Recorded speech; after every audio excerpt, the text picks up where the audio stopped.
Hello everyone, I am going to brief you about how each and every piece moves in the game of chess. So this is the starting position that you have got to put before you start your game. So just take a few seconds and pause the video to observe how each and every piece has been placed. So first take a look at the pawn. This is called the pawn, and you have seen that it is placed in the second rank in the initial position. Whenever the pawn is placed in the initial position, that is in the second rank, it can have a chance to move to 2 squares or 1 square. Later on, whenever the pawn moves from its initial position, so when it is placed in the second row, it can only move 1 step forward. And the pawn has also got a special feature that whenever it travels to the last rank of your opponent's camp, it can turn into any of the major pieces. So for example, consider a pawn to be in the 7th row.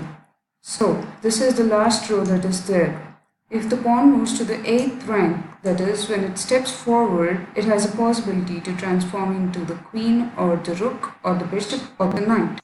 So depending on the option that you select, the pawn will be transformed into the major piece. And it has got the third special feature of capturing its opponent's pieces when they are placed diagonally one row ahead. That is, it can capture the queen or the pawn that is of the opposite color or the opponent's piece. So which means that the pawn can capture the queen that is present over here, or it can capture the pawn. Depending on your options that you select, you can capture any one of the pieces. That is this third special feature of the pawn. So finally, there are three special features for the pawn. Firstly, when it is placed in its initial position, it can take 2 steps at a time. That is the first feature. But usually the pawn's moves are that it can take only single step at a time after it has crossed its initial position.